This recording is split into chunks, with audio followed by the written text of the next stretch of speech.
Valor Morghulis, everybody. Hype Swatch back again with another Song of Ice and Fire chapter reread, and this one for uh, A Dance with Dragons, A Ghost in Winterfell. And of course, as always, I got my people with me. We have Jerry, the Targaryen Steamboat, James Everyone. Michelle, and Sir LT Giles. And please forgive the layout. Skype has just got us all kinds of crazy looking right now. So please forgive that. But yeah, if you see me doing any adjustments, it's cause Skype, I hate you. I just want you to know that. Skype, you are the worst. Skype is a poo-poo head. So, man, oh man.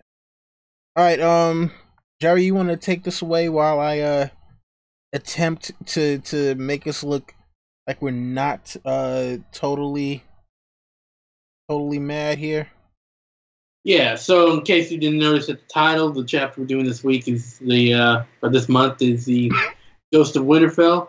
Theon, one of Theon's chapters. From what we gotten to know from Theon so far, we discovered in this book he was Reek. We had the Reek chapters of what he was doing, all kinds of what we had found out what's been going on with him and whatnot. Then, of course, they had the infamous Prince of Winterfell. Then he finished showing Barbary the crypts in the last chapter. And then this chapter, we open up with a murder. Someone's been murdered, and I want to know which one of y'all did it. Who did it? I mean, we really can start out right there. We have some, dead man found. It was Ramsay's dogs found him. What do y'all think? Who should we bring it up now? Who might be the ghost of Winterfell? Or should we get through a few more murders here? He was drunk and he fell off the battlements. I mean, we should probably go through the we should chapter and try to figure out the list of suspects from there. All right. Well, let's start out with just this. Let's just start out with the debate. The story is that he's drunk and he fell off. Who's buying it? Who's thinking? No one's buying it. No one's buying that. I'm buying it. I'm definitely buying it. Oh, you're buying it, LT? Guy, yes. The first guy, I'm definitely buying it. But the other murders, Let's hear it, LT. What makes you buy it as opposed to thinking it could be a murder?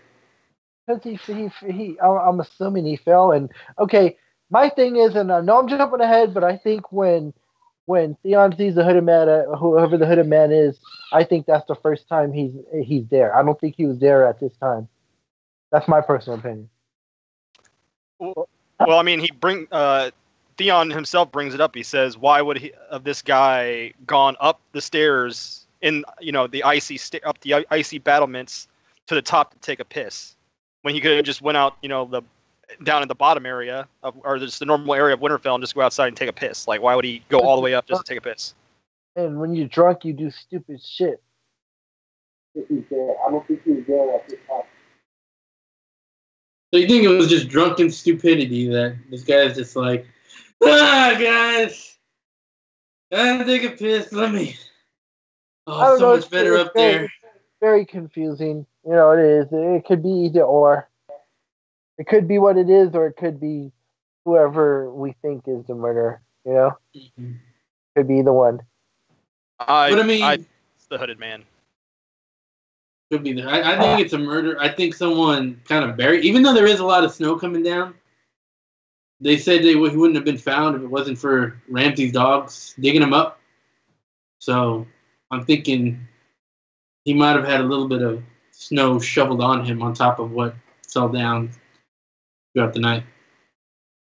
So you're thinking whoever, if he was murdered, then they definitely tried to cover it up. At least for a time being. Like they knew eventually he was going to be found. No, you know what? I'm sorry. Go ahead, Jerry. Sorry. They didn't want to anyone coming across and seeing, oh look, a dead body. You know. Right. The reason why I can't agree with covering it up is because what happens later, and I guess we'll get into that. And I don't think they want to cover it up one bit. You know, if they could kill this guy, but I don't think this guy. I don't think this first guy was murdered. I believe that the next two definitely 100%. But I think this is what it is. What they said it was the first one. I don't know. Like, to me, I don't think that's the case, and I think that essentially the Hooded Man is taking advantage of people out in the open by themselves at night, just so he can weed out the ranks slowly. Mm-hmm. Is essentially what I think.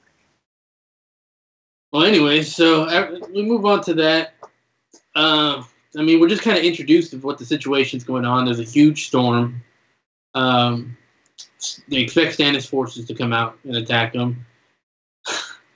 Some guys they have a guy who's got a little bit of a big mouth. Although I really don't know how bad it was what he said, but he's like, well, maybe he mentions that maybe. I mean, they're all saying that they want to just wait him out because Stannis, he ain't gonna be able to see shit in the storm. He's gonna be even worse off out there. Some guy brings up a decent point, and being like, hey, well, you might have some magic bitch, some magic red woman to help him out, like bring the warm in to help him, and we all find out that Ramsay has his men grab that dude and bust him up pretty good and throw him off. And I think we're also at this point, shortly after that, we're met to Holly, one of Abel's washerwomen. Any thoughts on these two?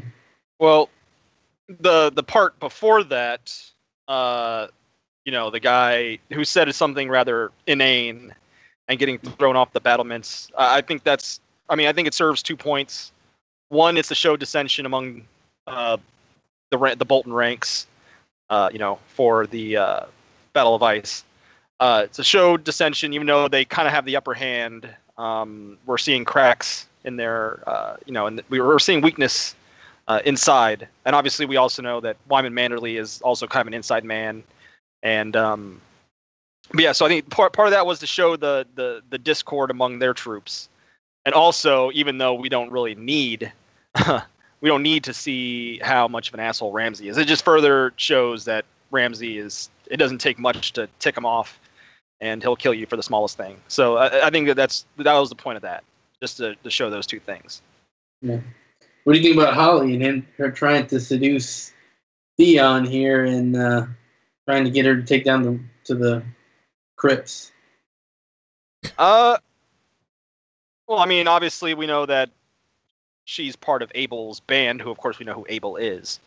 But I was gonna kind of get into that at the end, but I'll save that for later. So we're waiting to say who Abel is till then? I think we can say who Abel. We all know who Abel is. Okay, so you guys are saying Abel's 100% man. Yeah, Abel is Mance. Is there any doubt that Abel? Does anyone have any doubt that Abel is Mance? That Abel is just what do you call it? Just shifting the letters of Abel the Bard. Abel is Mance. We know who Abel is. Well, I guess we'll get into it later, but there's, could Mance be two people? Here? You know what I'm saying? What do you mean he's a... Okay, we'll get to... Yeah, we'll get to it later. That's what I'm saying. That's why I'm kind of confused if possibly Abel could be somebody else. You know what I'm saying? I don't think so. I think Mance. Yeah, I think Abel is 100% Mance. I mean, we get the pink letter later. We know that he had the Spear Wives gone with him. These are obviously the Spear Wives. I guess I'll wait to the end to ask you who you guys think the Hooded Man is then, because there's strong theories I've seen that people think the Hooded Man is Mance. So if Abel's Mance, that's what I'm saying. Is he two people? Well, he could have. I mean, first off, if you think that Abel is Mance, he could still be the Hooded Man. I mean, he just puts on a hood and he's... No, definitely, you're right. Yeah, he'd have to wear a disguise. He'd have to be as good as Varys disguise. But it's possible. Theon. The only time Theon would ever saw Mance is in Winterfell when he came to see Robert. Right, that'd be the only time he ever saw him. He didn't recognize Abel though. He didn't recognize him as Abel, so we know No, that. but what I'm saying is that's what I'm saying. I don't think Theon would recognize Mance, right? No, but I think that's how Mance recognizes Theon and has. But once again, you put a hood on. You might, you can maybe put some dirt on your face or something. You could disguise yourself pretty easily, I think. Especially that was also at night, wasn't it? When he ran into the hooded man. So I have a different. I know I have my own theory on who the hooded man is, and it's not him. But we can get to that when we get there. All right. Mm-hmm. Now, Willie, you have any thoughts on any of these before we go to the next? I mean, you know what? I thought that for anyone who thought that Theon might not be a eunuch, I think this kind of helps to cement that as a fact, because the way that Holly is trying to tempt Theon, and he's kind of like, there's a part in there where I think it was like, those days are gone or something like that. So, for anyone who had any doubts about what happened to him, because George doesn't spell it out, but he does give you clues to Theon being castrated. Mm-hmm. So I just thought that this is one of the things that kind of clearly cements that as a fact. And it was kind of interesting because it's like, okay, well, why would they want to go to the crypts? Like, what is there in the crypts for Mance to find? Like, is there something there that he's looking for specifically? Because they're not asking about Arya, and also Mance should know what Arya looks like anyway, but that's not a question that's ever brought up to Theon. So I'm wondering what else there is that could be that there could be in terms of something in the crypts that he might be looking for. Well, Theon mentions a way out, that they're trying to find a way out of Winterfell through the crypts. I don't know how he came up to that conclusion. I think George, because he wrote that episode where Theon gets castrated in the show. So I think that was George's opportunity right there to make it definitive that Theon got castrated. Well, as we all know, Don Willie, we know that Euron is Varys, who's Corn Halfhand, who is Tormund, who is Rhaegar, or who is Mance, who is Rhaegar. So Rhaegar's looking for his harp or whatever that's down there. This is maybe Rhaegar's the hood man. This is very true. I sometimes forget about that. James. See, and this is why we need James, because James does remind me of the important lineages and the facts. Because I do forget, people. So, remember, that is why he is big game, James Michelle. Not little game. Indeed. So anyways, we get to the next morning. There's been another murder. This time we got our old friend that we were talking about last reread, Aenys Frey. He's found dead. And after finding him dead, this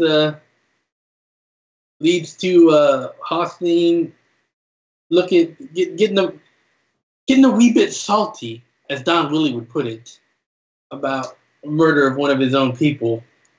And we get some passive salt from the man too fat to ride himself, and a few others that clearly remember, hey, it could be anyone, bro.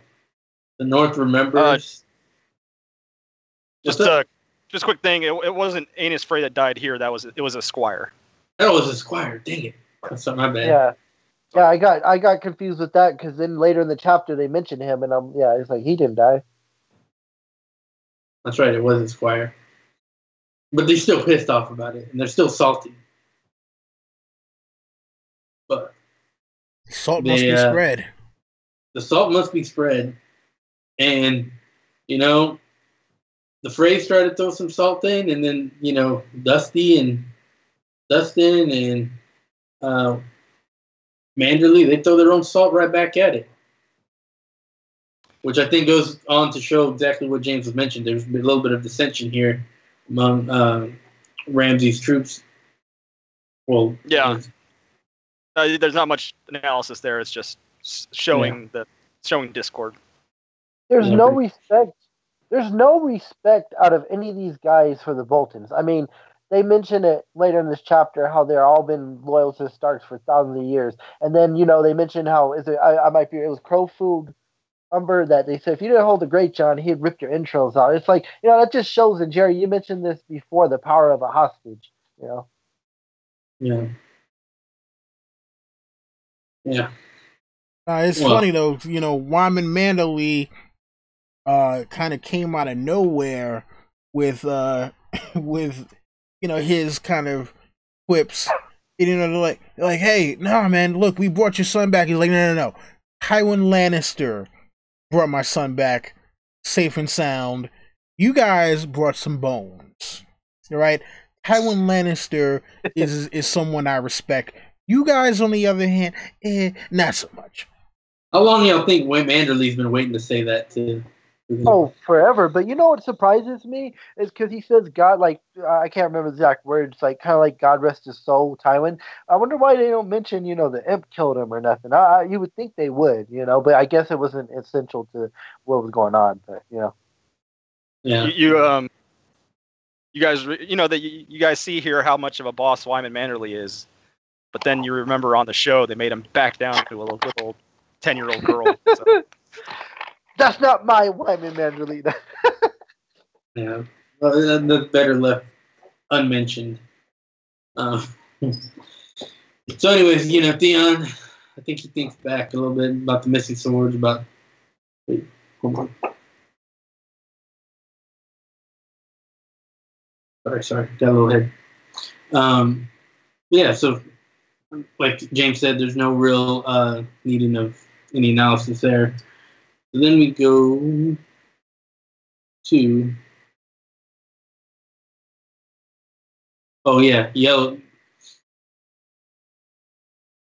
Yellow Dick. That's the next one that's murdered. Murdered. You have anything but to say about LT? What do you have to say about this whole Yellow Dick murder? Yellow Dick the one with the whip, or that was Damon Dance for me? I think it was Yellow. No, that was Damon Dance for me. Oh yeah, that was Damon Dance for me that whipped the guy because he was talking about Stannis, and they're like, if you love Stannis so much, yeah. I mean, they did it together, so yeah. Yeah, well, this is where it gets interesting. Is Yellow Dick got his member shoved in his mouth? That's a bit overkill to me, because I mean, if I know we're gonna get into theories, but if what people say is true about Mance being the hooded man, that might be a case against it. Because why would Mance do that? Why did he just kill him? I mean, Mance doesn't love the Starks. I don't think loves Jon Snow. Mance, we just mentioned a second ago, is a hostage. They got his baby. That's the main reason why he's doing this. So that might be a strike against the hooded man being Mance. I'm not saying I think he's the hooded man. I'm just saying, I definitely think that there's a personal touch there. Yeah. But I also think that the hooded man's agenda, and it actually is working when it comes to this part here. I think his agenda is to randomly pick off people that he can in Winterfell, and what it does is it sows because you can already tell that there's dissension among the ranks. Well, people start showing up dead. People already suspect Manderly is he's in a turncoat, and that's the reason why here with Yellow Dick's death, they blame Theon at first, but then. Then the suspicion gets cast onto the Manderly Knights. So I think what the hooded man is doing here, aside from it being personal, which is why I have my theory on who it is, but it's personal and it's to further make things chaotic within their ranks. And that's true. I forgot to mention that the Freys are already wondering, hey, we got mention of a little hint of Frey pie here. He's like, where'd they two go? And Manderly's like, gave them their gifts. They're gone, but as we all know. they're gone in a different way. They've been cooked and served. Yeah, but you know what's crazy about the whole yellow dick thing?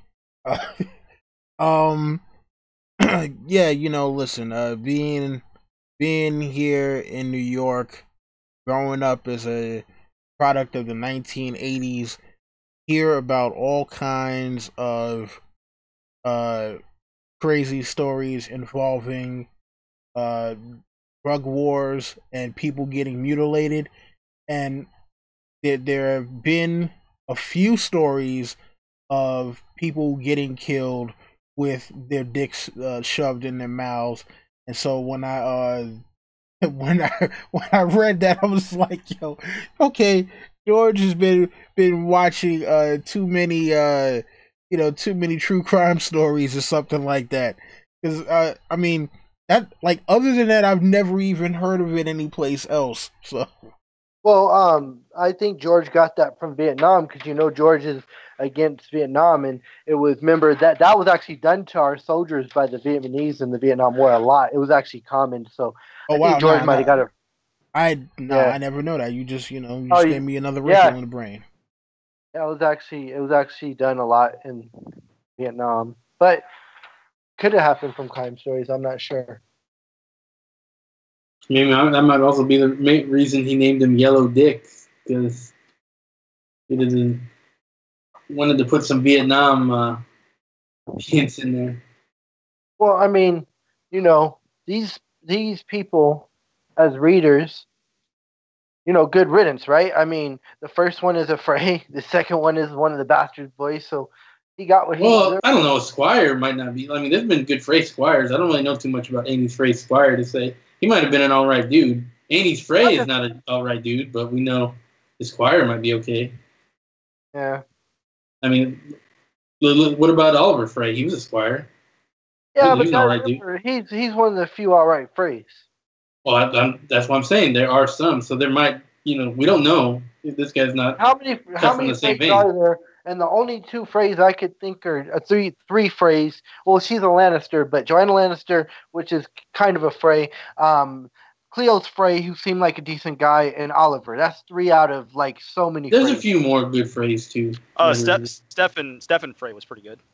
Okay, there's four out of like so many Freys. I think there's a few more too, and that's just the ones that we know. We weren't introduced to all of them. Maybe Rosalind Frey was okay because she was crying when the thing happened, but that's still 5 or 6 out of 100. But we're not. You're assuming that all 100 are. We're not like told that all 100 are evil. Yeah, there's a lot of random Freys we've never even heard of. Or yeah, we can't. We don't have enough information to get whether they're bad or good. Hey, I'm just going like off. I'm just going by somebody like me who hates the phrase, and I guarantee a lot of readers hate the phrase. So to me, good riddance. Well, let's keep it logical here, though. I mean, this guy could be okay, but I mean, either way. I'm going to say my opinion, Jerry. If you want to keep it logical all you want, that's my opinion. I'm just saying it. So, I mean, if you want to disagree with my opinion, that's on you, but that's just my opinion. Well, I'm just saying he could be a good friend. We don't know. There are no good phrase. We just mentioned a few. Yeah, whatever. Anyways. So, where we on? Okay, so, Ramsay comes in, acts like a douche, like he usually is. Threatens Theon with the Reek stuff. And then Theon goes walking. And that's when we come upon I'll admit, I never gave two thoughts to this paragraph, or these few couple of paragraphs here. That, what do you call it? That the whole fandom has gone pretty much bonkers over. And that is the hooded man. So farther on, he comes up a man striding in the opposite direction, a hooded cloak flapping behind him. When they found themselves face to face, their eyes met briefly. The man put a hand to his dagger. Theon Turncloak. Theon Kinslayer. I was Ironborn. False as you were, how do you still breathe? Gods are with me. Theon answered, wondering if this could be the killer, the Nightwalker who had stuffed Yellow Dick's cock into his mouth and push Roger Ryswell's groom off in the battlements. Oddly, he was not afraid. He pulled the glove from his left hand and showed him, Lord Ramsay is not done with me. The man looked and laughed. I leave you with him then. And that's the one and only time we see this mysterious hooded man. Now, like I said, I admit, I never gave two thoughts on this until I started reading about how the community had all kinds of theories on this guy. What about you guys? What was your before we get into everyone's theory of who the hooded man is? What does everyone think about? Or what was your reaction when you first read this? Did you know it right away, or did you have to come across it a little bit? No, I mean, I had to look into it a little bit. I mean, I didn't really put too much thought into it. So, kind of the same. But, I mean, I put a lot of thought into it since. But, yeah, at first, it was kind of like whatever.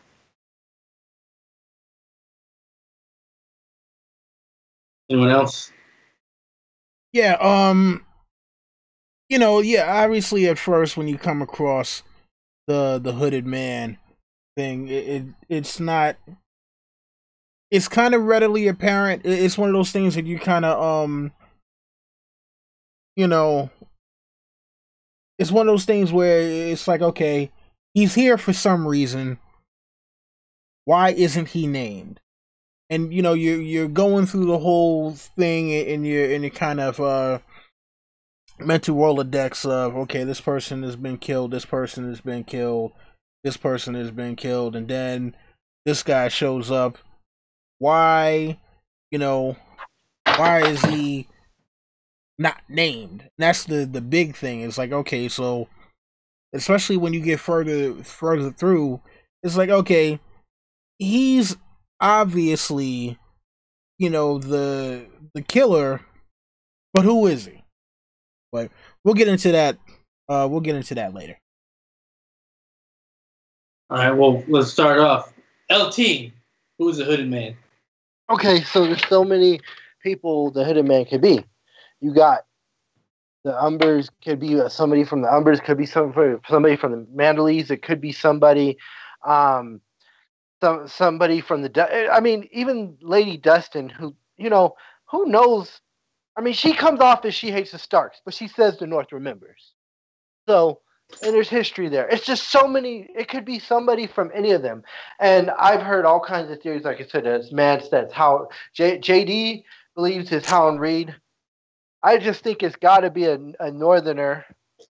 I think this right here, what he says to Theon, I think eliminates Mance. Call him a turncloak and saying all this stuff. So I have no fucking clue who it is, but I think it's definitely a Northerner. Definitely 100% a Northerner. So that's just I'm just saying a Northerner. I don't know. It's just some Northerner. I assume we probably noble because of what happened at the Red Wedding. Yes. Yeah, it's probably not Joe Farmer or anything like that. Don Willie. Who's the hooded man?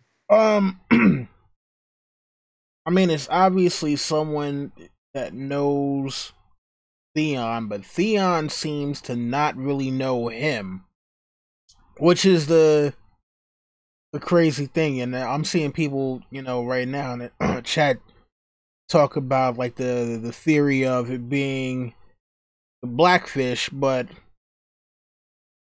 I don't see it being. I don't see it being the Blackfish, because how would he know who's on what side? He wasn't really in the North for the whole War of the Five Kings. So yeah, I'll be honest with you, I have no idea. I don't have any good speculations on this one, because we don't know who's playing who at this point. I mean, obviously, Wyman Manderley has no love for the phrase, and the only reason why he's playing along with the Boltons is because the Boltons have the backing of the Lannisters. So he's the outlier in the situation, but obviously Wyman Manderley isn't going around killing anybody, Yeah, I So don't think there's I'll a be hood honest big with you. enough to I fit have Wyman no Randall. good guesses. Not me personally. Yeah, Wyman Manley doing all that, that'd be the day. It'd be like it looked like Silent Bob with the big hood or something like. Or it looked like Sam Kinison or something like that. It was Wyman Manderly trying to go around killing people. Hmm. I want to hear. Yeah, I want to hear James's theory because James has a good idea of who it is. Okay, James. Just before I ask you, are you thinking Robert Glover? No, I'm actually going to have to disagree with both LT and Don Willie because I do believe it's the Blackfish. Yes, I do believe it's the Blackfish. One, we haven't seen him since the end of Feast, and if there's anyone badass enough that could get past the neck, who would it be? I mean, who would be badass enough that could stealth around, get past the neck? That would be the Blackfish because the Blackfish is the badass. Don Willie's saying that he doesn't know which side it's on. I don't think to him it matters. He's just trying to he gauged the room. He can see the discord within the room, and he's just taking people out. Yellow Dick is part of Bolton's men. He would obviously have a personal vendetta against the Boltons. They were part of the Red Wedding. This is a personal job. These are part of the men that are responsible for killing his niece. So he would go to extreme lengths to exact revenge. It's inner rage. I know Plexbrand said something about he wouldn't call Theon Kinslayer because he thought he called him bastard all the time. Well, what would wound Theon? He knew that. First off, it couldn't. I don't think it could be a random Northerner because random Northern Lord would just view Theon as a turncloak, not as a Kinslayer, because they didn't know the inner dynamic between Theon and the Starks. They just knew that Theon was a hostage. They probably wouldn't correlate that and call him a Kinslayer. They would just say turncloak. So I definitely think. Hold on, real quick, James. I mean, you think because Barbary Dustry kind of in the last chapter kind of figures out that Theon wishes he was a Stark. He wanted to be a Stark. Do you think she knew that ahead of time, or is that something she deducted after being around Theon?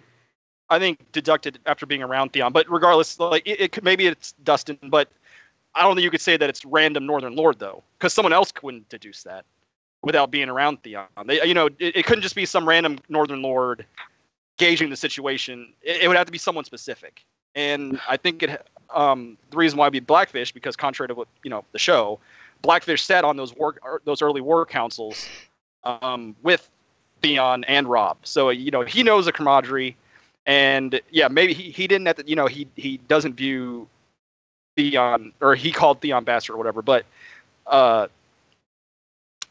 Theon, it would wound Theon to call him a Kinslayer because he did view Robb as a brother. So James, are you basing this kind of off too? How Blackfish doesn't have all the knowledge, I don't know, facts, basically, like how he thinks that Jon Snow is, he doesn't trust Jon Snow. You know what I'm saying? Like when he told Jaime that Jon Snow, Caitlyn never trusted the boy. Well, I mean, him calling Theon, I don't know, like, I'm looking at what Plexman, I don't really understand what he's saying, because I don't think Jon has nothing to do with this. He's calling Theon a Kinslayer for betraying Robb. So I don't know where Jon's coming into this, but yeah. So like I said, I think he's just doing it to wound him. And he didn't kill him because he sees the state that he's in, and he figures that, he's in worse shape now anyway, alive than dead. Faced worse than death kind of thing. Well, yeah. I think we'll find this. We'll find out for sure in the prologue, because my hunch is that Blackfish is going to be in the prologue. So if he's in the prologue, I think they'll eliminate it real quick. But we'll see. I mean, all those facts you listed definitely make sense. So I'm not saying it's a bad theory at all. It makes definitely a lot of sense. Either way, I think it has to be something personal. It has to be someone personal. I don't think it can just be like random Northerner. Like I think it has to be someone in the know, and that eliminates a lot of people, because I mean, there's only so many people it could be if it's someone in the know. Like, I think it definitely 100%. Well, not 100%, but damn near close to 100% eliminates Nance. I don't think it's. Yeah, I seriously doubt the hooded man is Nance. I mean, it could be. Yeah. The the possibilities you mentioned earlier, like it's definitely possible. Like he just disguised himself. I mean, the reason why I just don't think it would be Mance is just because of the saying Theon Kinslayer. Like I just don't see Mance saying that to someone that he doesn't even know, or he doesn't even know the situation really, like that Theon was in. You might not even call him a turncloak because I mean, if you think Mance is all about being free and doing whatever you want, so you know someone changing sides and just going with the family. Mance would not think that's a turncloak. And there's also the personal touch with Yellow Dick. Like, that was like a big fuck you. That wasn't just, if Yellow Dick was just found with his throat slit, nothing else, that's one thing. But yeah, but you think he also might do something big to the Squire as well, because he's part of the fray, so he'd really have a grudge against the fray. It's true. I mean, look, I'm not saying that it can't be Blackfish. I'm just saying that, like, for one, shouldn't Theon have recognized him, like, immediately if it was the Blackfish? Well, I mean, he could have changed his appearance. I mean, first off, I mean, how long has it been since Theon really doesn't know the Blackfish that well. He sat on and went some war councils, but it's been how many years since he's seen the Blackfish? Like, since the first book, and Theon's gone through so much shit. He's not even the same person, like, like psychologically, and Blackfish might have grown a beard. I don't think it's that far-fetched that he wouldn't recognize the Blackfish. Yeah. I mean, hell, people couldn't recognize Barristan when he grew a beard, so I think Blackfish does the same.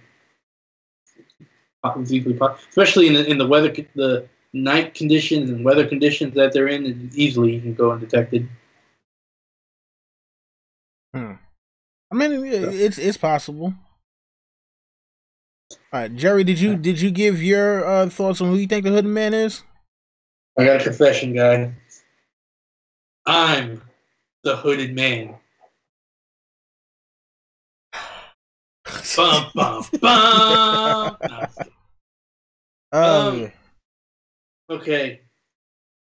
I thought it could be two people. Like, if it's two people, one, Blackfish. And I think for all the reasons James pointed out. Another one, to a lesser extent, just because he's a more minor character. And that's Robot Glover. And we know he was with Manderley.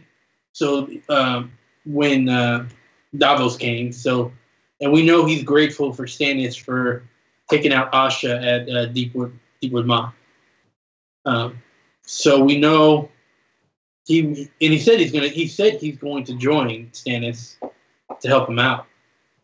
So I mean, if he was with Manderley, it would make sense for him to come with Manderley and then to, kill all these people in the meantime while trying to seek Stannis out and maybe let Stannis know, hey, you got someone inside to help you.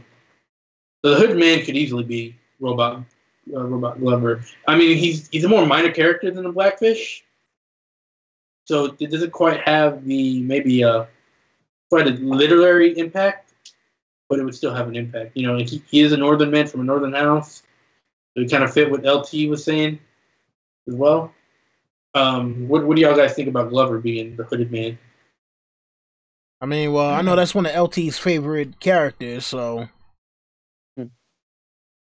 Well, what I think eliminates Robert Glover, Jerry, is I think he's on on Greywater Watch with Mage Mormont and all them. I think they're, unless they sent him here, but who knows? Wait, when did they say he was going to the Mormonts?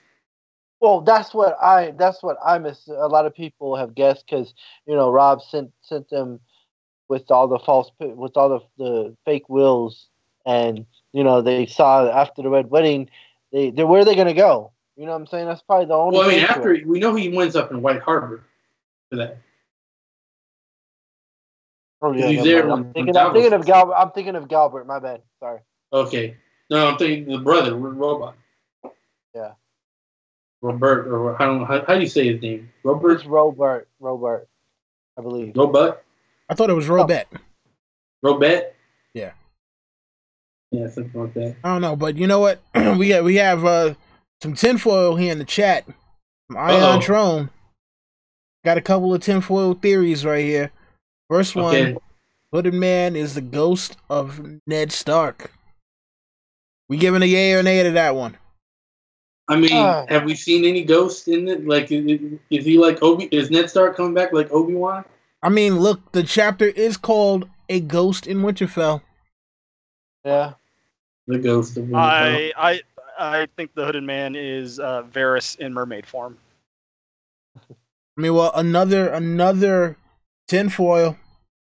I think this goes, about 25 miles of tinfoil length. Hooded Man is some rando dude warged by time traveling Bran. Hey, what do we see? We see the tree in Bran's name. It could be. Yeah, I mean, look, later in the chapter, right? Is this chapter right that happened? Yeah, I think wasn't it right before the Hooded Man rolled up? No, was it? Yeah. Right before the Hooded Man rolled up, Theon was out there. Yeah. I thought it's right after. Tree. I think it's right after. Because I think the Hooded Man leaves him, remember?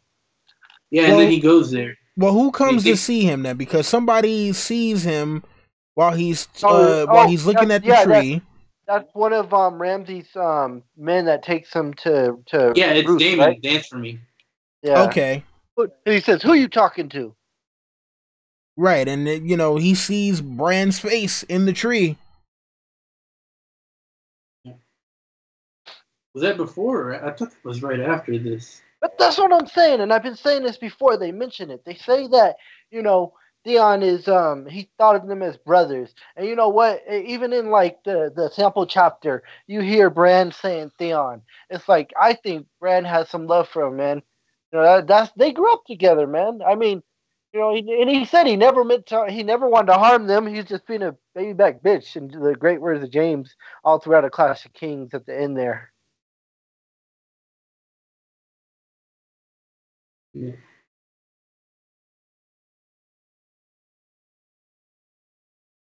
What do y'all think? This is another almost tinfoil theory of Tyler Turncloak, that the Hooded Man is just a figment of Theon's imagination because he's been going crazy from all the torture, and the reason he's calling himself Kinslayer because he's thinking about how he killed the Miller's boys.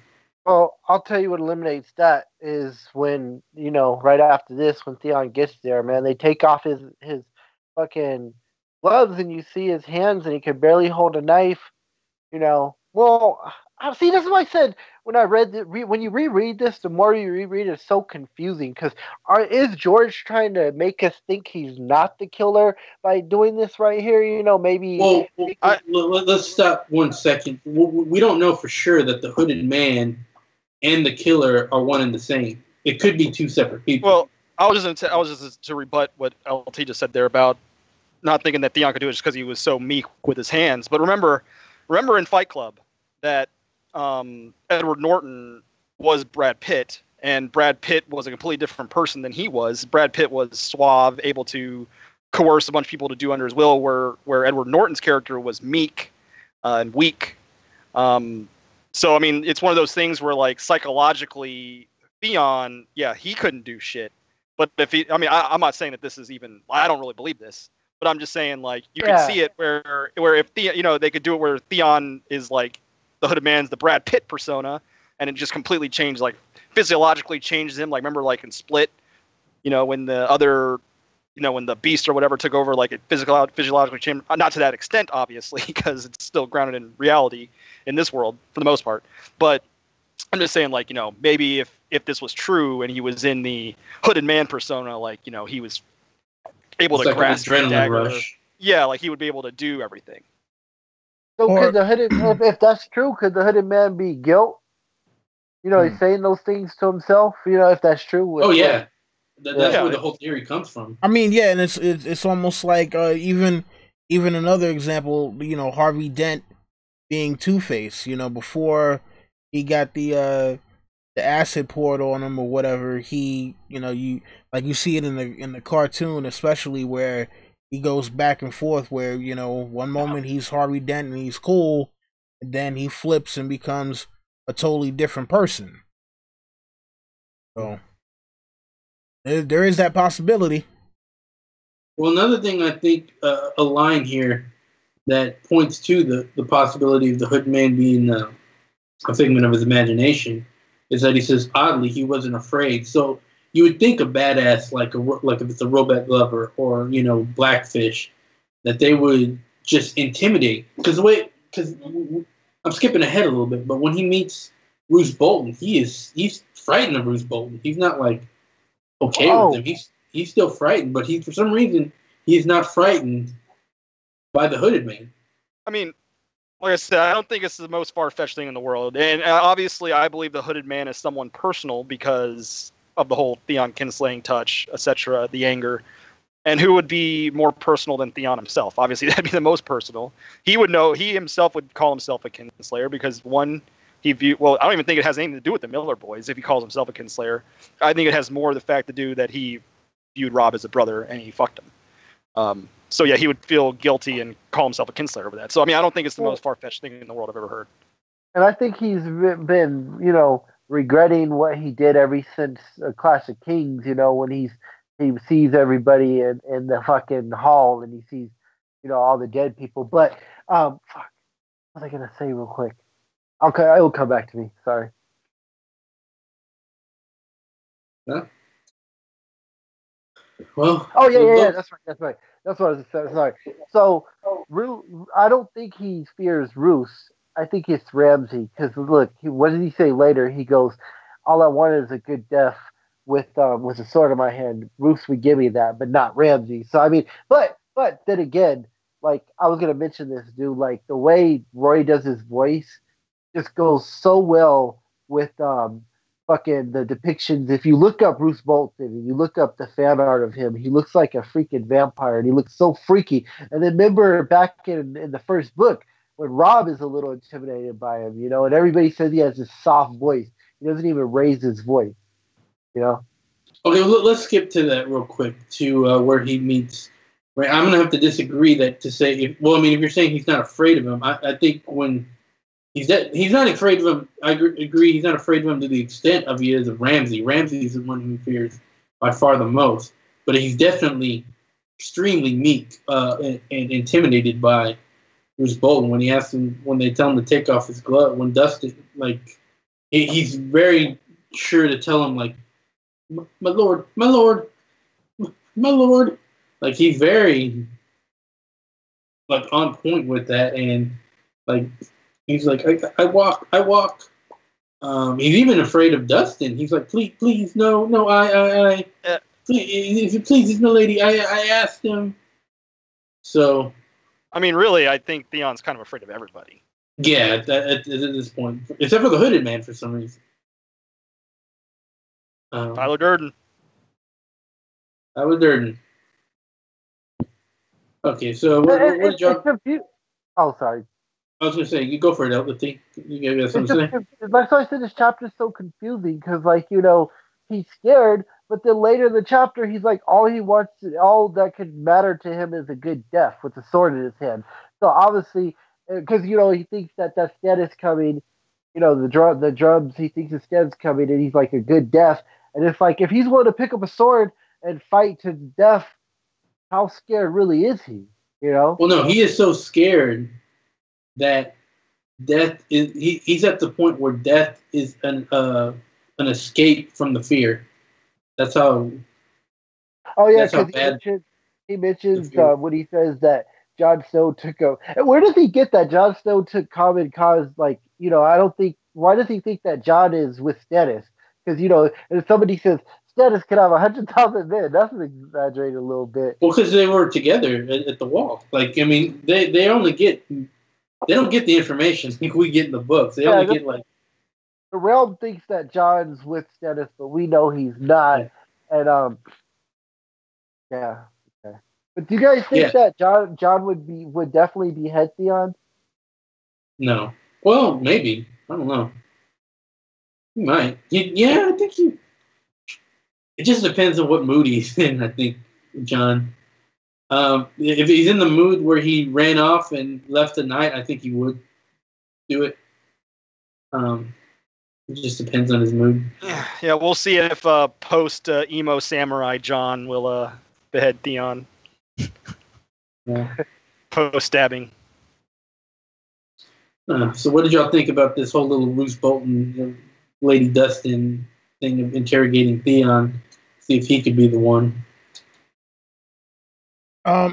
Obviously interesting. I mean, but look, at the end of the day, Roose would have to know by now that Theon is definitely too broken to try to do this. And what purpose would it serve him at this point? You know, unless Theon was looking to die, there's nothing that Theon can possibly gain out of this, because he can't really go back to the Iron Islands.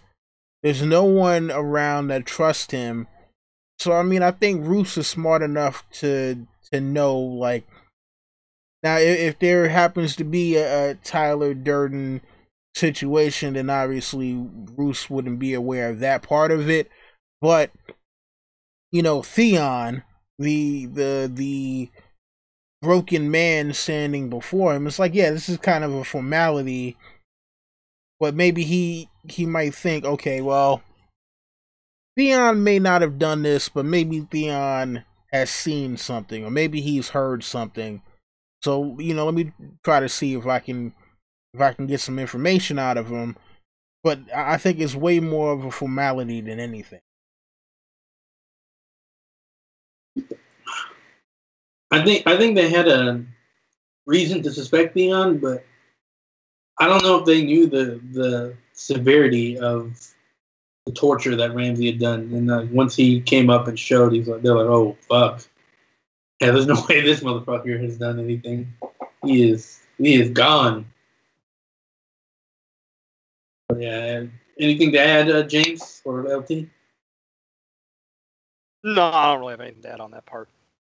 Actually, I skipped early. I got it wrong here. This was the part that Wyman Manderly was throwing that Don Willie salt at them. Like, this is where it's brought up to the fray that, hey, North remembers, bro. There's some salt so you can remember. Do you guys, all three of you guys believe in Frey Pie, right? There's no doubt in your mind that it didn't happen? No doubt. I mean, it's kind of funny because Wyman Manley talks about, hey, you know, a bunch of people saw us all depart. I told them I would meet him here. I even gave him guest gifts on the way out. So, hey, watch your mouth there, Frey. You know, I'm not one of you. Okay, I don't go killing my guest under my roof after I've given them safe passage. Which, you know, kind of a lie, but you know, I don't think it's dishonorable to lie to liars. Passage. Hold on, I thought he did give him safe passage. Well, not safe passage. He did give him all the gifts, and then he made his move. After, as they were leaving, he went and captured them and brought them back. Yeah, I mean, the whole thing about, you know, it's like once you give someone a guest gift, I think the custom is supposed to be like they're no longer under the same safe conduct rules once you give them a parting gift. Yeah.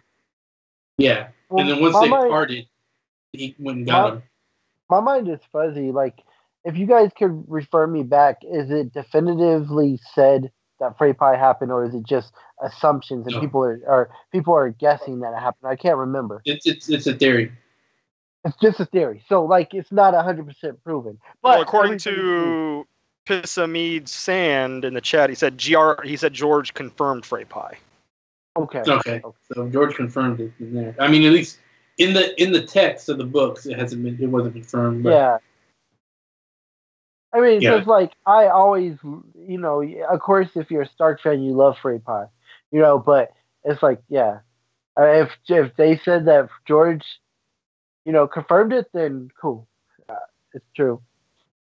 Well, and those were the shitty Freys too. That's exactly what deserved to be happened to them is the Frey Pie.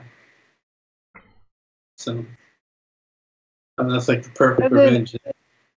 Okay, and then another thing, and is it the sample chapter where it's revealed that the people beating the drums is Morrisumber, or is that I can't remember. Where's that confirmed at?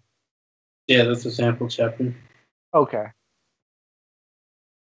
Or it might be the last Asha chapter.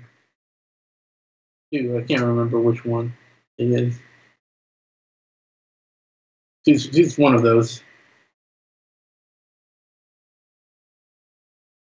But yeah, that's what we get to next is the drums start beating and we hear more Somber out there. I mean, yeah, but they don't know it's more Zumber. They don't, and that's when they're arguing on what to do. Wyman Manley says, "Hey, you go out there, and we'll put our knights right behind you." Yeah, they're like, oh, so you can stab us in the back? Yeah, that's when they get into the whole argument and just like, hey. Look, I like how the Flint is like, what is he trying to do? Blow our walls down? Maybe he's found the Horn of Jormon. It was definitely revealed in a dance chapter. I think it was an Asha chapter that it was more Zumber that did that. It was definitely in the last Asha chapter. Yeah, I think it was the sacrifice or whatever. Mm-hmm. Yeah, because they said that some of the Freys are the ones that fell in the pits, right? Or is that in the sample chapter? I think it was anyone, like any scout, like Frey, all of them. Yeah, because they keep on saying the scouts never returned. Mm-hmm. Yep. That was this chapter when they said they kept sending scouts out and they haven't returned. Yeah. Oh yeah, and then remember, and this is going back a bit, but what we forgot to mention is, it just shows how the loose cannon Ramsay is when the yellow dick is revealed and they say, don't tell nobody this, and Ramsay just opens his mouth and tells everybody.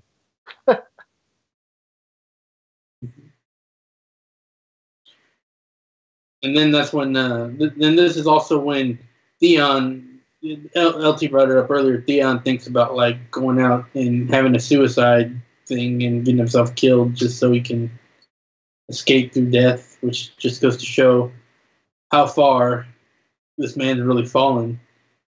Which, if anyone disagrees, let me know, but I think that's pretty obvious. Hey, if it was me and I lost my junk, I'd be in the same boat. Okay, so you have no junk. You'd have 3 fingers on your left hand, 4 on your right. Take it back. If somebody like Ramsay did that to me, I'd probably just commit suicide.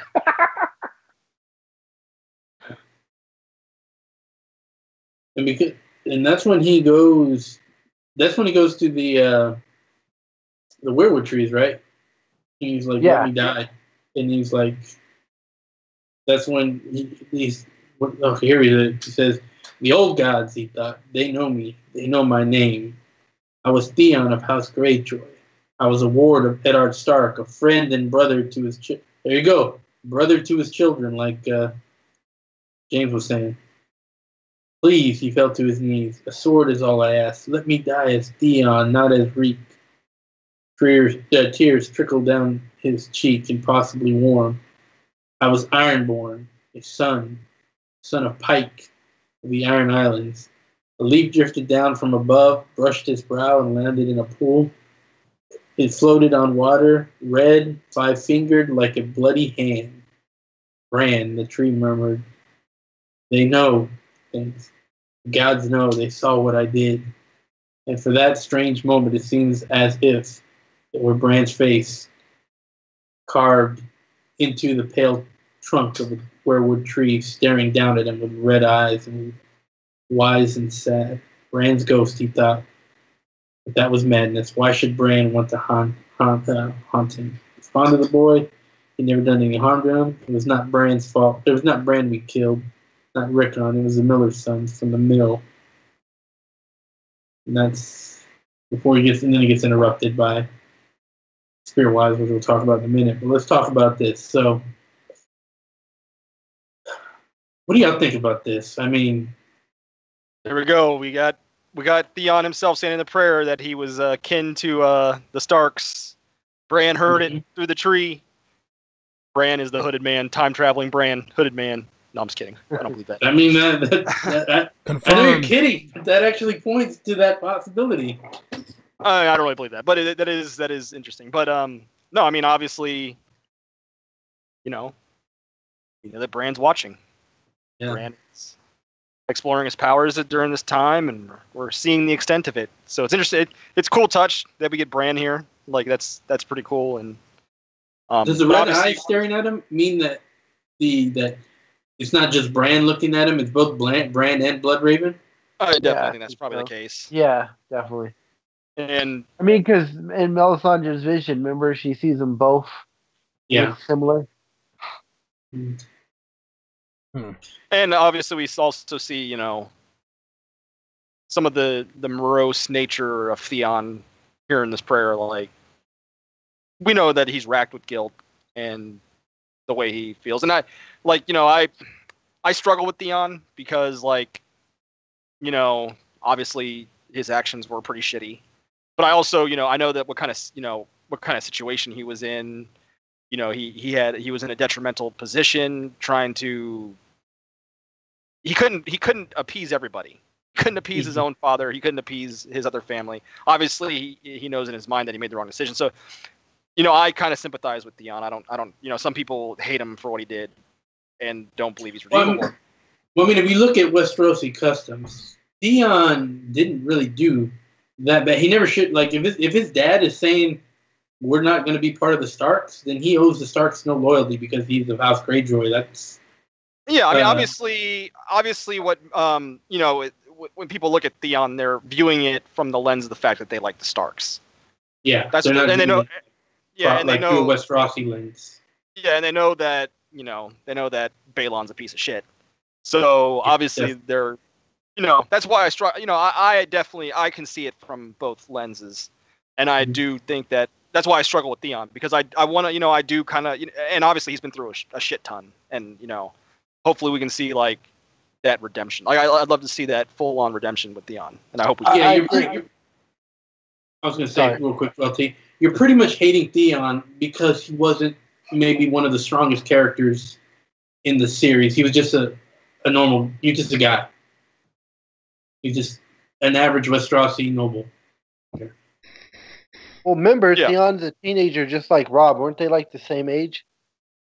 I think Theon was like 2 years older. So, yeah. Well, around the same age. So 17, or maybe he's 18 now, or 19. But still, I mean, the freaking kid. And, yeah, I mean, I agree with James because, like I said, I'm in this theory that, even Bran has feelings for Theon. You know what I'm saying? That's why he's calling out to him. I think Bran sees what Theon's been through, and he looks like an old man and probably sad about it, honestly.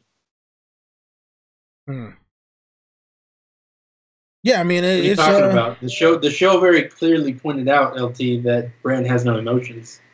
Yeah, but you're the one always trying to bring up the show. Bran 9000. He's right now, Bran 9000. All right, so Bran and them watch. Why do you think they're trying to? Okay, what do you think they want to get out of Theon though? I mean, they're obviously watching him. Why say Bran? I don't think Bran's ready to get anything yet. I think Bran's like we know. I mean, we only got how many chapters in this book with Bran? Like 2 or 3, right? So what we saw in this show is just a fraction of what we're gonna get in the Winds of Winter. We're gonna get a whole lot of Bloodraven training Bran. So we might even get back chapters of this, and see what. Because I believe we're going to get a lot more chapters from Bran and Winds of Winter, and we're going to see his training. And I don't think maybe he just because to point back when Bran called out to Ned, he couldn't really communicate with him. So I think it might be similar to that, where he's trying to communicate. Maybe he doesn't know that he's communicating. Maybe it's a whisper, I mean, I think it's something like that, LT. Like, I think it's kind of, because obviously we're just getting this only from Theon's perspective. We can't see what's happening on the other side.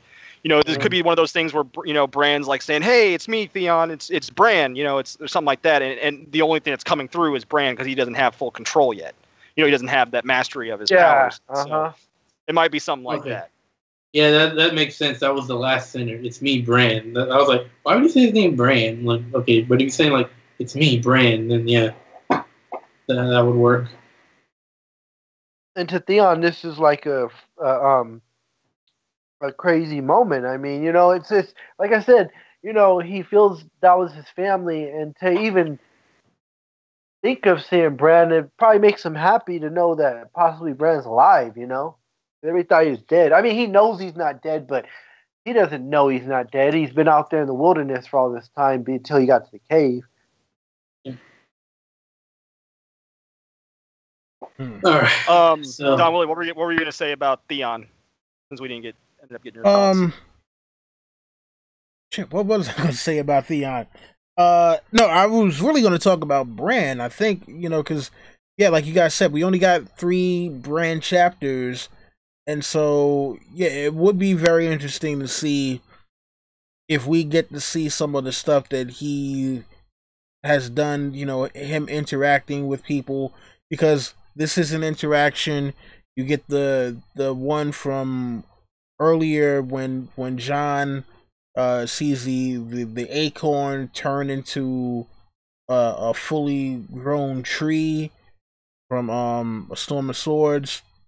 Or is it Clash of Kings? Which one is the second one? Clash of Kings. Clash of Kings, yeah. So Clash of Kings, where he sees the wildling camp. Him trying to talk to Ned, and remember, Ned clearly heard him, but Bloodraven is like, nah, I've tried talking to people for however long, and they never hear me, so they weren't, so Ned couldn't hear you. Well, that's the past, though. He says that about the past. He doesn't say that about the present. Yeah, but it's one of those things where we haven't actually seen, as far as we know, we haven't seen Bloodraven really try to talk to anybody. That's not true. Hold on. If he's warging Mormont's Raven, he's constantly saying stuff. That's if he's warging Mormont's Raven. We don't know if it's him or if it's Bran from the future, possibly doing something. But there's a good probability though that he's talking through Mormont's Raven. I thought that that was the case 100% before I got to the part. I spaced it out my first reread where they show you that ravens get taught small words, and I just think Mormont's Raven is just annoying. I don't think that Bran's warging him or Bloodraven's warging him, because that Raven is super annoying. I mean, what does he say? He says corn, no, and what else? It's like a few words, like 4 words he says. I mean, it might have to do with the warging of that. I mean, you can only say so much. And I don't think Bran would call Jon. No, I think Bran would call Jon Jon. Well, I don't think it's Bran. I think it's Bloodraven. Oh, Bloodraven. He would call Jon. And you know what? Snow. Would you guys think that 100% Bloodraven knows Jon's lineage and all that, knows he's a Targaryen? He might. There's a good chance. There's a good chance, but it doesn't seem like it, because if anything, that should have been one of the first things that he told Bran. Like, hey, yeah, real important. The guy that you thought was your half brother, has kind of, he's actually the king, and I'm gonna train you to learn how to communicate, so we can tell him all that. I mean, he might have. Like, we don't know for sure. We'll find out. Hopefully, we might find out who's the winner. But we don't know. It's possible he might have told him and revealed it to him, and that's why Bran is trying to contact Ned and going back. Definitely. So, It's possible, and that we just don't have enough information to say for sure. But I've always thought there was like I've always made a weird thought there might be a connection between Ghost and Bloodraven. I mean, they both have a lot of brothers and sisters, and they're the oddball kind of their brothers and sisters, and they're both albinos with bloodshot eyes. So I've always thought there might be something there. I couldn't put my finger on exactly what. I've always thought that there's something there with them. We got some more tinfoil What's here tinfoil? from Plexi Bertrand. Says, any chance that the visions of Under the Sea, Feasting Hall dreams of Patchface match up with what's going on in this chapter at Winterfell?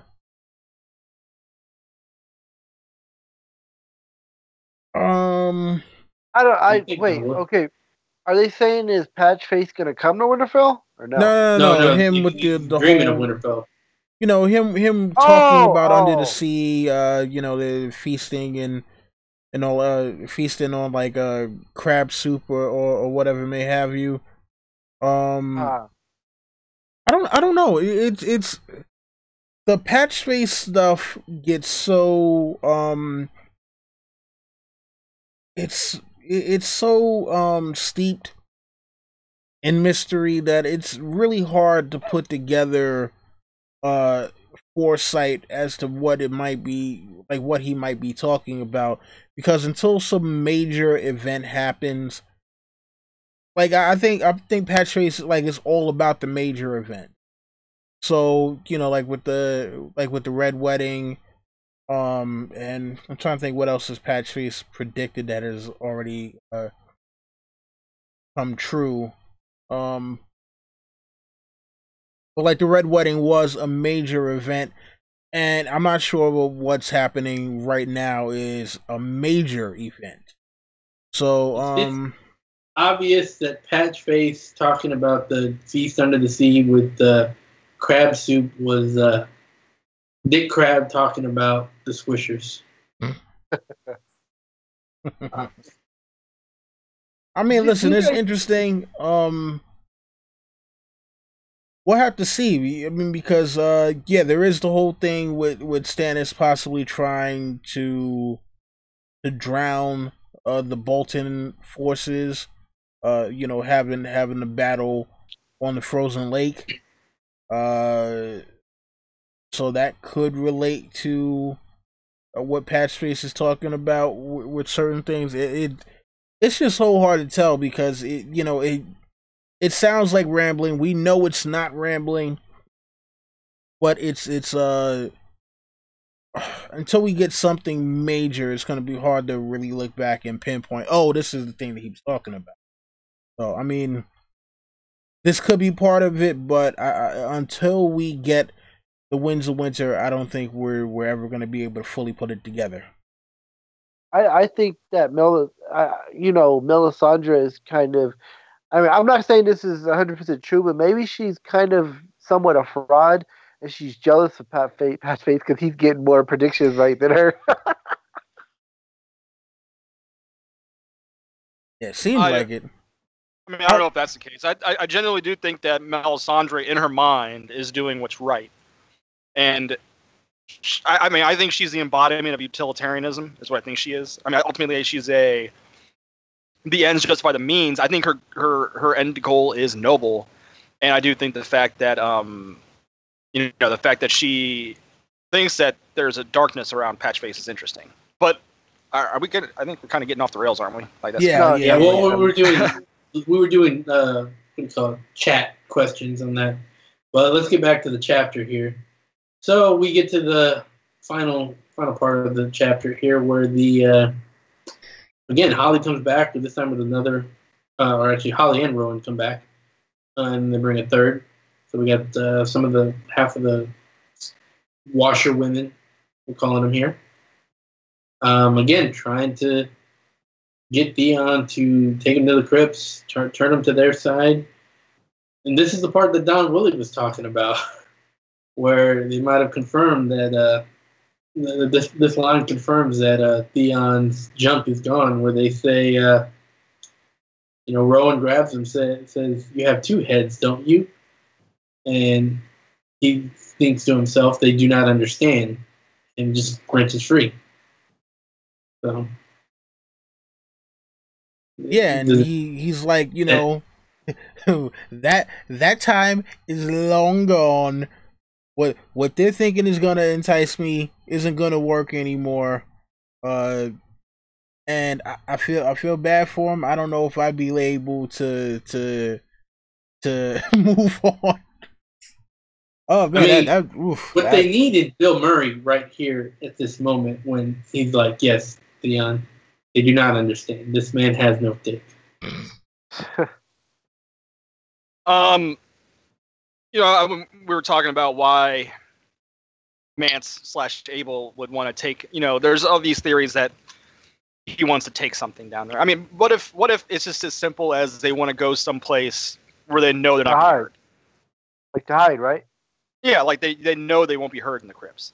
I mean, it worked for Bran and Rickon. Remember in Clash Kings, it could definitely work for them. I mean, I'm just saying, like, what if it's just as simple as something like that? I mean, what the crazy thing about it is, how is it so hard to find the damn crypts? Yeah, I think it has to do with it's not like in the main castle of Winterfell. It's like part of an older castle, so you gotta go around and get down there. I just found out in this chapter. I guess I don't pay attention. How you got the Hunter's Gate, the King's Road Gate, and what was the other one called?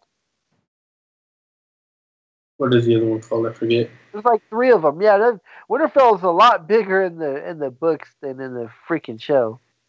Well, yeah, there's different sections of Winterfell, so and like the crypts aren't directly in front of like castle. You think the crypts are definitely inside the castle walls, though, right? It's not outside. Yeah, they're in the castle walls, but I think there was like an older castle. Would you say that the crypts are kind of close to the Godswood, or would you say they're far away from each other? Let me see. Let me see if I can find a map that tells me. And then what about Roose mentions that Theon goes to what? He goes to the Sept, Caitlyn's Sept. He goes to the what other places? He mentions a few different places. Okay, because there's the North Gate, the Hunter's Gate, and the East Gate. Yeah. And the Sept is like south of the East Gate, and then the Godswood's by the Hunter's Gate, which is west. And the crypts are like up north, kind of by the North Gate, near the tower that Bran fell off of. Do you think anybody knows that Theon and Barbary Justin went down there? Do you think nobody knows? I mean, probably, maybe some of Barbary's men know. That's about it. I don't think anyone really pays attention much to Theon. They didn't even know how bad he was fucked up. You would think that Roose would have people watching Barbary and the rest of them because he knows that they don't really love him. That hostages. Well, does Dustins have I'm thinking of Lannisters. Never mind. Sorry. Well, but you would think that Roose would be watching everybody or have spies watching people. That he would know that they went down there. Maybe he doesn't care. Resources to watch every single person, though. And then maybe he doesn't care about the crypts, Because you think about it, if he tried to do that, he's going to get caught because they have people watching their backs too. I don't know. I mean, this is I mean, listen. There's so much damn backstabbing going on with all these people that it's hard to know who's watching who at this point. Like none of these people trust each other, and their alliance is basically held together by the threat of Stannis and also the Iron Throne. It's like, all right, well, I can't turn on you people because Stannis might kill me, and also even if we beat Stannis, if anything happens, the Iron Throne of like the Lannisters might wind up sending a bunch of people. So, well, I mean, I think what we're seeing here is we're seeing what happens when allegiances are held together by fear, as opposed to by actual like kinship or loyalty or camaraderie. We're seeing what's the difference here. It's bad shit. You're not going to have. It's generally not going to end well. And I think that's what we're seeing. Yeah. Yeah, and then a big part of it was because of the Red Wedding and what the Boltons did. Like, even Barbary, who hates the Dustins, she hates Stark. She doesn't like Stark at all. She has no respect for the Stark. She's still pissed though at the Dustins that were lost at the Red Wedding. Well, I don't think she hates all the Starks. I think she hates Ned because not bringing back her husband's bones. I think she specifically hates Ned. I don't think she hates Ned for not marrying her. Yeah, she hates Brandon for not marrying her. Yeah, Brandon, and then they mentioned possibly raped her. So she hates Brandon and she hates Ned for not bringing. I mean, who else is there to hate? There's Ned's kids. I'm sure she doesn't hold them in high esteem just because they're Ned's kids. I guarantee you, if Rickon's still alive, and he is alive. I'm sorry, but I guarantee you, she wouldn't hurt like just kill Rickon. I don't think she. No, I mean she doesn't hate him to that extent. She doesn't. Like she'll still play a game, but she's gonna do like the minimum. She's not gonna give him like undying loyalty. She'll be like, "Well, here's the minimum. There you go. Thank you. Whatever." Stupid idiots. But I think even with the whole thing of Brandon, I think LT, you was saying that you think Brandon might have raped her. I don't think that Brandon actually raped her. I think that Brandon probably. I think Brandon probably promised, like, oh yeah, look, you let me tap that. I'm next to be Lord of Winterfell. You should let me get some. Maybe maybe I can get this betrothal popping. And it was like after he got what he wanted, it's like, oh come on, girl. You know that was just talk.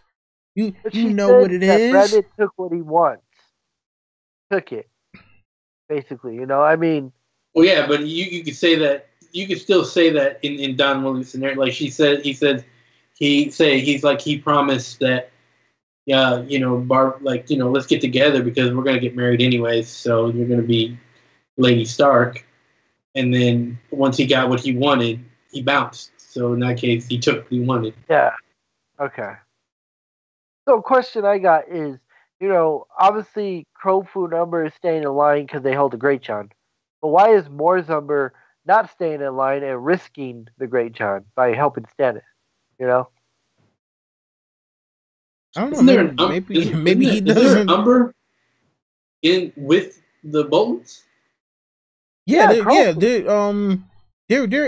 an Umber that's with the Boltons, and there's an Umber with Stannis, and basically both of them are saying right now, oh, the other one is a traitor, and I think it's one of those things where isn't Morse trying to get Great John killed? Like he wants, like he's like, yeah, hopefully I hope they kill him, then I move up.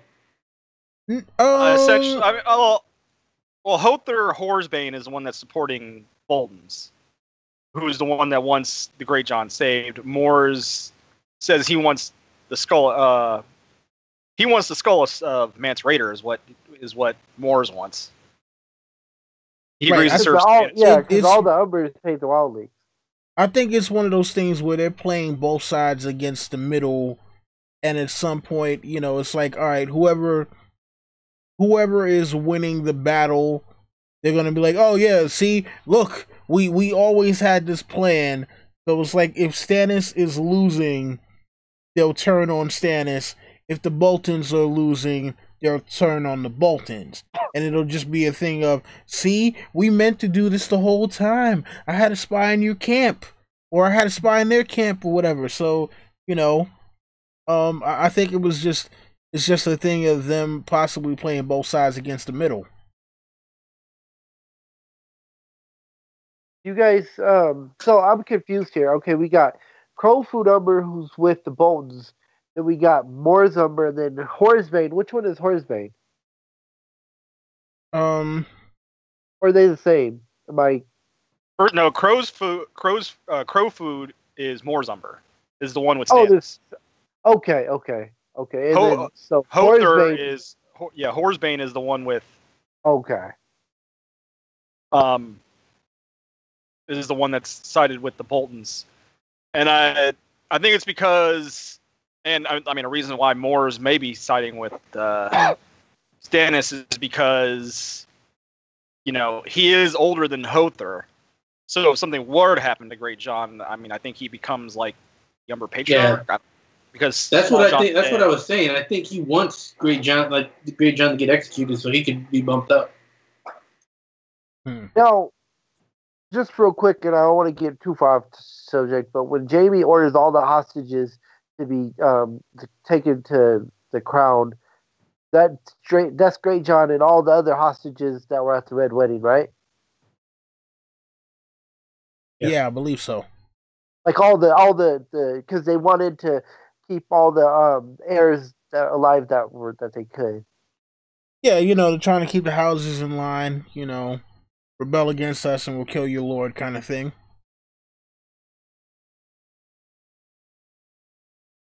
Whether it'll work or not, totally different story, but I think that was supposed to be the gist of it. I mean, it generally works unless you're like a Morris Umber who wants to be like, oh, fuck that guy, I'm going to take over. Yeah, because, I mean, since I'm looking at the Umber family tree right now, since Small John is dead, if Great John were to die, I think it would go to Moors, I think. So I don't think Great John had any other sons, as far as I know. Mm-hmm. I think Small John was his only son. I might be mistaken. I think he was. No, of course he did. He had Ned Umber. Or I mean, it could also be what I do think that it could also be plausible what Don Woolley was saying too, that they're playing both sides, but who knows? We'll just have to see. One thing that scares me about the Umbers, because they are very loyal, but I could totally see them spitting in John's face like in the show because they hate the wildlings. If John, you know, is going to have the wildlings like in the show behind him, you know. True, but it might not ever come down. We don't know what's going to happen in the show, in the book. The way John may never even get Winterfell. He might not even have time to do this Winterfell stuff because I mean, we expect Stannis to win here. I'm not saying he's going to do what he did in the show, but I think one thing that's probably like 100% sure is whatever John does, he's going to have a wildling host behind his back. Whatever he does, he's going to have wildlings. Pissamides or Passam. I'm sorry, I don't know how to say her name, but Sand. Sammy Sand. Yeah, said that Great John has other children, sons and daughters, and yeah, that is the case. I'm looking at the tree. They're unnamed. It says Great John.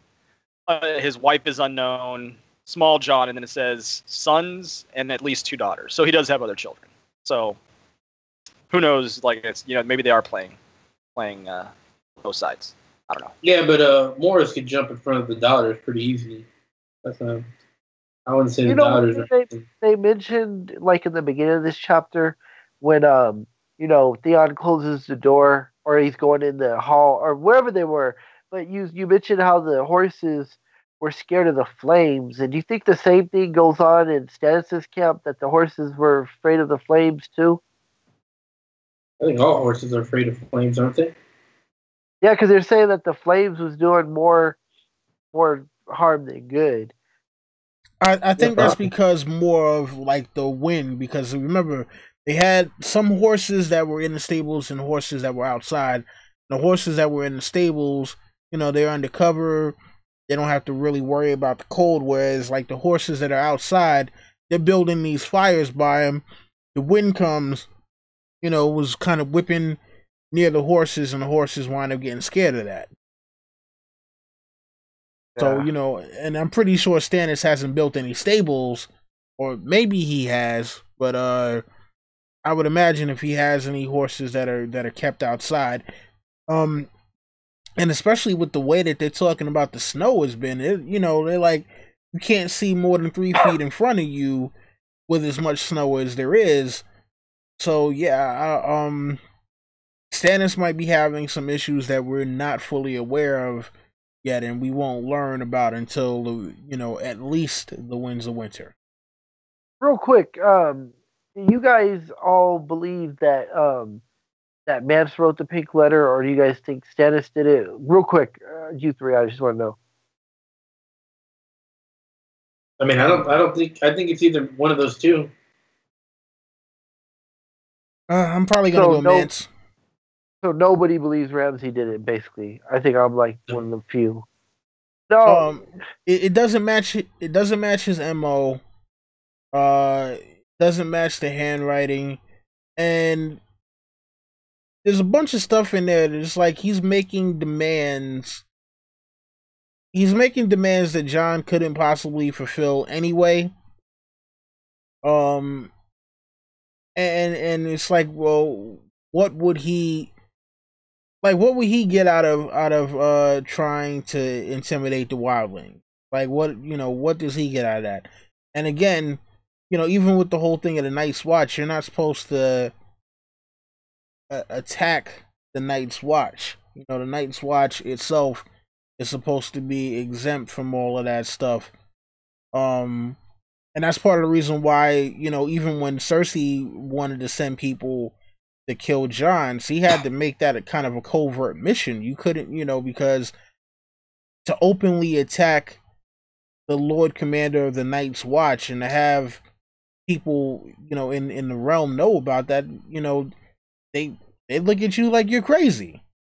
So would you guys say, and I don't want to get in this debate because obviously we're not discussing this right now, but so it's safe to say you guys think that Mance and the washerwomen are actually alive and not dead? And some of them are dead. Don't we see some bodies? The ones that helped Arya escape. Or not Arya, Jane. Yeah. Right? Do you think some of the letter could be true? Like Ramsay's still alive? That none, you know what I'm saying? Could it be a distress call? Could Mance have wrote the letter trying to get Jon to come and help because he's pinned down? Maybe. Hey, I just thought of this. Maybe they are the washerwomen that left, and Mance are hiding in the crypts, and they need help, and somehow they got the letter out, right? Well, yeah, they would have to. I mean, it's possible. They'd have to hide in the crypts. They'd have to come out. They'd have to sneak to the Maester Tower. Then they'd have to send the Raven themselves to it. I think that's totally possible. It could be a distress call. And hey, it's possible. And what do we know about it? Worked. I mean, Jon wanted to go down there and got stabbed, so I mean, it worked. Definitely. I mean, what doesn't make sense to me though? Well, I guess no. I mean, I guess I just don't understand if Mance wants to send a distress letter. Why the deception? Because Jon and that Mance, Jon knows that Mance is there. Mance knows that Jon knows that Mance is there because Mel showed Mance to Jon. So why go through the deception of doing a pink letter? Why would he just write a letter, send it out, and say, "I need help"? SOS or something. Yeah, I mean, I think it's if he wanted to, go the route that Mance wrote the letter, right? I think the deception is more because Mance still doesn't really rock with Jon. He doesn't, It's like, yeah, I'm doing this under duress, kind of, sorta, and if this is the only way I can get this guy to leave and possibly bring my people to safety, then fine, it's what I'll do. But Mance and Jon are not friends. I think that because Jon tried to save Mance from burning, we kind of look at it from Jon's perspective, and it's like, hey, these guys have kind of a mutual respect. These guys are good, but no, Mance doesn't really like Jon. So I mean, why? It does seem like there's some respect for him, though. I mean, there's some respect for him. I don't know. I just don't see. I guess I just don't see the reasoning. I mean, the other thing, real quick, the counter. If you were gonna go Stannis, this is nothing like what we know of Stannis. That's not true, because we know he's done deception before when he outwitted what's his name, Victorion. We know he didn't beat him straight up. We know I get that, but I mean, I'm talking about this level of deception is not something we've seen from Stannis. I mean, it's one thing to outsmart someone. It's another thing to trick someone. He outsmarted Victorian. He didn't necessarily trick him. I'm starting to think that maybe, like, this might be one of those things where George did not intend for so much theorizing on this, and it's really just Ramsay all along. Like, it could be something like that. Like, that would be the craziest thing.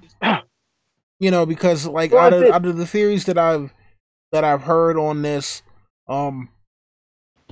it just doesn't point to Ramsay only because the modus operandi is not the regular thing we've seen from Ramsay. You know, this is definitely counter to the kind of counter to the narrative that we know of Ramsay. You know, Ramsay does flay people, and we got the whole thing of the washerwomen being flayed.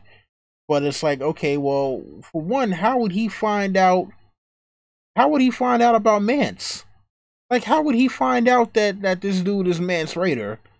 Well, you know, when you start torturing people, shit happens. True indeed, but it's like, okay, why would he even? It's like, okay, you sent Mance here. I have Mance. Why?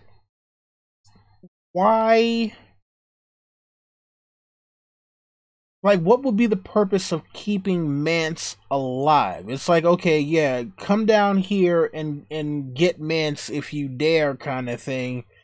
And you know, again, it's a thing of why would Mance be that important to Ramsay to try to use him as bait? Well, another question. Oh, go ahead, James. Sorry. I mean, Mance could be important. I mean, maybe just strategically, because he knows that Stannis is allying with the wildlings, and if Mance Rayder is a king beyond the wall, that could be like a political trading chip if he still believes that, you know, he knows that Jon is in league with Stannis to an extent, and Mance Rayder could be a political bargaining chip. I mean, anything's possible. I just don't believe it's Mance. Personally, I don't believe that Mance. Well, okay, if it's Stannis, is that kind of a distress call to Jon? You know, hey, you know, lying to him to get him out here, and then, I need you to fight with me. And hey, listen. I mean, I don't even know if it's Stannis either. Like, I don't think it's Stannis either, personally. So who do you think it is, James? I think it's either Ramsay or maybe even it's Mel doing a deception to expedite the burning of Shireen. That's possible. But I think it. I mean, I don't know. I think it might just be Ramsay. Like, at this point, like, I'm just tired of theorizing about the damn pink letter, and it might just be something that George didn't mean for it to be like this. I don't know. Well, if he didn't mean for it to be like this, we should have got Winds of Winter already. Damn it. That's the problem when he takes forever to write. Like, crazy shit happens. The thing is, he also hasn't. He hasn't. What do you call it? He hasn't downplayed the pink letter. You know? So usually when people go off the rails, he'll downplay it.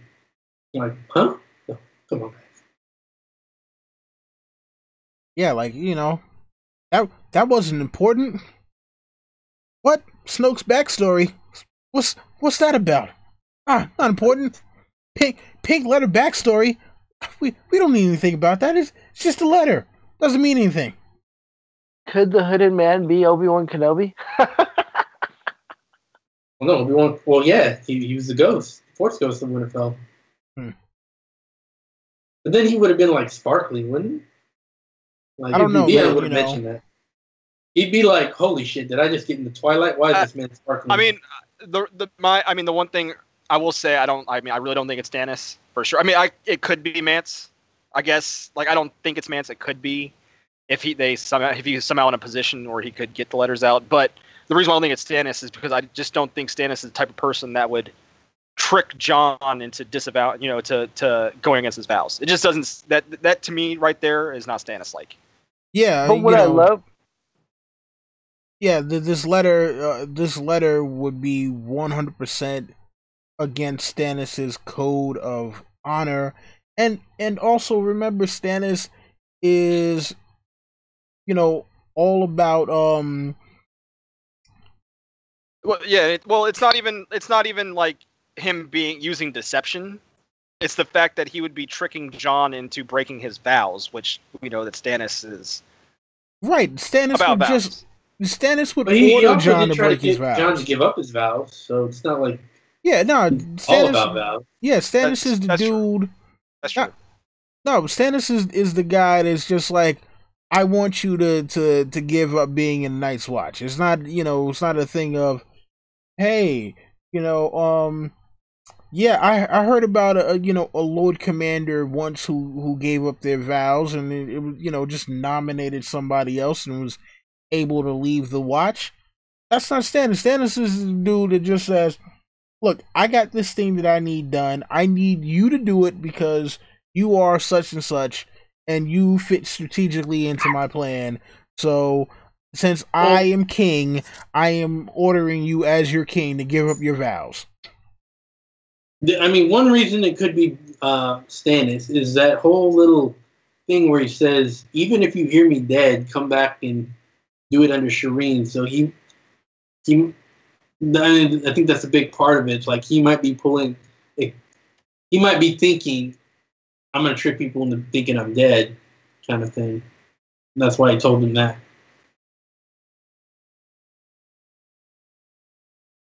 We got any more for this chapter, or was that it? That was the last part. The women. I just have to ask JB, did you get some flashbacks to that chapter where it's Stannis when you heard when you read this, when you heard the Stannis again? I have to. I don't know. I don't remember that in this chapter. Yeah, the drums. He's talking about when the drums were drums, and they're saying Stannis at the end of this chapter. Yeah, right before it goes to Godswood. Yeah, I don't know. I guess I didn't really get that vibe. I guess. All right. All right. So I mean, I guess this is where we ended. I mean, this was a pretty short chapter. We kind of went a little deep in the woods. As we sometimes like to do. But look, I'm glad to have everybody here. We had a lot of great people in the chat with us. Throwing out some tinfoil. We know how much we love tinfoil around here. Yeah, and it's kind of odd doing this late on a Friday night, but I'm pretty sure we'll be back to our normal schedule at some point. But yeah, it's the January reread. We will be back next month, February, obviously, do another one of these. Anybody got any clue as to what chapter we're doing yet? Next month, I mean, there's words that we're tossing around, maybe possibly chapter about a little bird, but see. Okay. All right, so yeah, well, everybody like to tell folks where they can find you in in the interim. You can find me, and that's here in this channel. So move on to the next person. Yeah, I don't have I haven't made a video in like 9 months, so yeah, you can find me here. Damn it, James. LT. Yeah, me too. Same thing. I mean, if randomly I get, I remember something or something happens, I'll possibly come up with another story time with LT. But yeah, you can find me in here on the Hypespots channel. LT, why don't you pimp out how sometimes you stream me owning everyone on Jason? We haven't streamed, but you could check out. Jerry's a pretty good Jason, and he handles it well. Kicks ass. Not really. All right. Well, look. Yeah, you guys already know you can find me. Thursdays 8 p.m. Eastern, doing Ice and Fire opinions. Join me live if you can. If you can't, make sure to watch, drop a like, and all that stuff. And don't forget to leave a like on this video. Comment if you're watching later on. Subscribe. Share it with your friends. Share it around the realm. Show your support for the watch. I will be at Ice and Fire Con. So if you guys are going, make sure look for me there. Possibly we're trying to see if I can get the rest of these guys here with me as well. We'll see if we can work that out. All right, but yeah, we will see you next month on the Hype Swatch channel for another A Song of Ice and Fire epic reread where we pick up with another chapter. I don't know, maybe we'll do a Twitter poll and see see what you guys might want us to talk about. All right, and maybe we'll have another special guest. We haven't had a guest in a while, so we'll see what we do with that. And hopefully Skype does an update that works better with OBS, so everything isn't looking all screwed. Because damn it, I'm tired of you, Skype. Coming for you, brother. Anyway, yeah, you already know the rest. Rate, comment, share, subscribe, all of the good stuff. This is Don Willie for the Hype Swatch saying Valado Harris, and we will see you next month, people. We out. Peace.